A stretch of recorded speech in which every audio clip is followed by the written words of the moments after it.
మీ పైన ఈరోజు గత 3 రోజులుగా సోషల్ మీడియాలో కావచ్చు, అది మీడియా కూడా వచ్చేసింది. సోషల్ మీడియా నుంచి మీడియా, ప్రధానమైన మీడియా కూడా పెద్ద ఎత్తున చర్చ జరుగుతోంది. మీరు కాంగ్రెస్ పార్టీలో చేరుతున్నారు త్వరలో, మీరు కొండ విశ్వేశ్వరరెడ్డి అని చెప్పేసి చాలా ప్రధానంగా మీ పైన ఎక్కువ రూమర్స్ క్రియేట్ అవుతున్నాయి. నిజంగా ఇంత ప్రచారం జరగడం గల కారణం ఏంటి? అసలు నిజంగా జాయిన్ అవుతున్నారు కాంగ్రెస్ పార్టీలో మీరు?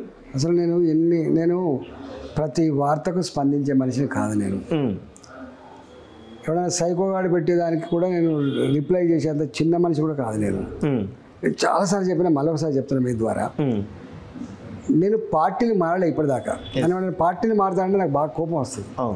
కేసీఆర్ అనేటువంటి ముఖ్యమంత్రి నేను పనికిరాను అని చెప్పి, నేను తప్పు చేసినా అని చెప్పి, నన్ను మెడలు బట్టి బడికి నెట్టానని చెప్పిన. నేను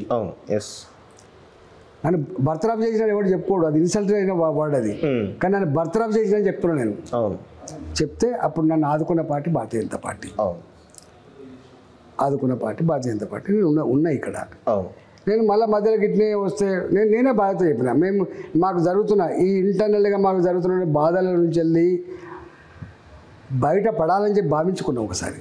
నేను బాధ్యత చెప్తున్నాను కదా, భావించుకొని మనం ఇలా ఉండకూడదు, మనం బయటికి పోదాం, మన ఆశయం వేరని చెప్పి అనుకున్నాం. మన ఆశయం కేసీఆర్ ఉండకుంటే ఆశయం కదా అనుకున్నాం. అనుకున్నప్పుడు మేము చెప్పినాం బాధ్యత, మా హైకమాండ్కి చెప్పినాం, మేము ఉండలేకపోతున్నాము, మేము వెళ్ళిపోతాము. ఎంత మీరు అధిష్టానం చెప్పడం జరిగింది? ఇప్పుడు టీవీ ముందే చెప్పబడుతుంది. అనేకసారి చెప్పినాం, ఇక్కడ ఉన్న వాళ్ళకి చెప్పినాం, బయట అక్కడ ఉన్న వాళ్ళకి చెప్పినాం. కానీ మళ్ళీ మమ్మల్ని కన్విన్స్ చేసిన వాళ్ళు. కన్విన్స్ చేసినప్పుడు మా సహచరులు అంతా వెళ్ళిపోయింది, నేను ఒక్కడి మాత్రమే ఉన్నా.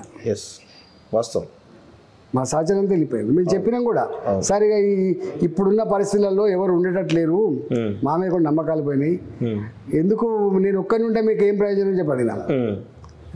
మాతో వచ్చిన వాళ్ళు ఎవరు ఉండరు, మాతో వచ్చే వాళ్ళు కూడా ఎవరు ఉండరు, అయినా ఉంచుకుంటాం అవసరానికి నేను, అయినా ఉంచుకుంటామని చెప్పిండ్రు.